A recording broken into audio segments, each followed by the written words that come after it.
You've been told your whole life that having no close friends means something is wrong with you.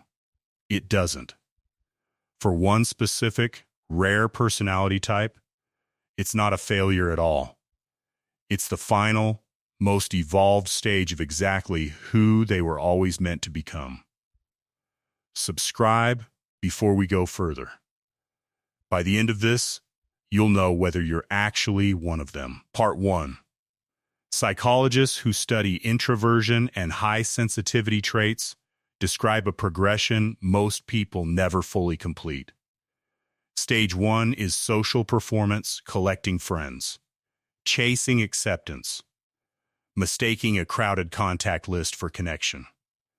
Stage 2 is selective filtering, fewer friends, chosen more carefully, quality over volume. Stage 3, the one almost nobody reaches, is solitude by design, not isolation from loneliness, but a deliberate, chosen preference for one's own company over most social contact. The rarest personality types don't get stuck at stage 1 out of fear. They simply move through all 3 stages faster than everyone else, and they don't stop moving once they arrive. Part 2. There's a specific psychological distinction between someone who avoids people out of anxiety and someone who's simply run the calculation and decided most social contact costs more than it returns. The first is fear. The second is discernment. The rarest type has usually experienced enough shallow, energy-draining relationships to trust their own judgment about which connections are actually worth the cost.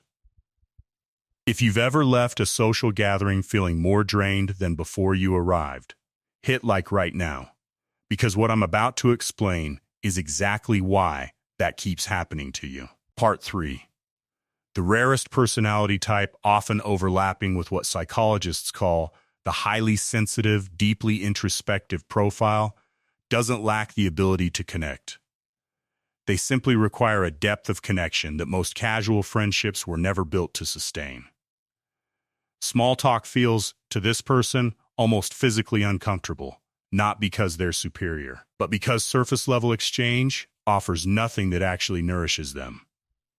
Part 4.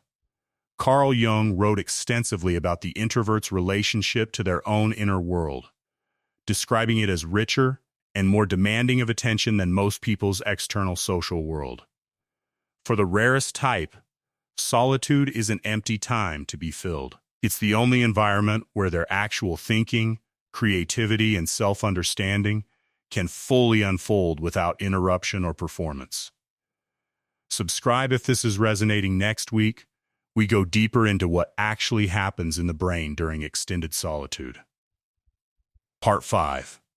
Early in life, this personality type usually apologizes constantly for preferring solitude, over-explaining why they skip the party, why they need quiet, why they'd rather read than attend the gathering.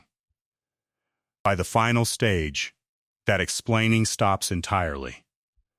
Not from bitterness, from simply no longer needing external permission for a preference they've already confirmed, repeatedly, actually serves them. Part 6. This is the distinction that separates the final stage from every stage before it. Loneliness is the ache of wanting connection you don't have. This rare type, at the final stage, has simply stopped wanting the kind of connection that was never going to satisfy them anyway. What looks, from the outside, like isolation is often, from the inside, the first real peace they've experienced in years. If you've ever felt completely content spending an entire weekend by yourself, drop it in the comments. I want to know how long it took you to stop feeling guilty about that. Closing. Having no close friends isn't always a wound waiting to be fixed. For the rarest personality type, it's the quiet, hard-earned result of finally trusting their own judgment about what actually matters to them. Not everyone who ends up here is lonely. Some of them, finally, are just free. Hit that like button if this explains something about yourself you'd never quite put into words. Drop in the comments, are you at stage 1, 2, or 3? I read every single one. Subscribe before you go. We go deeper into this next week. Until then, stop apologizing for your own peace.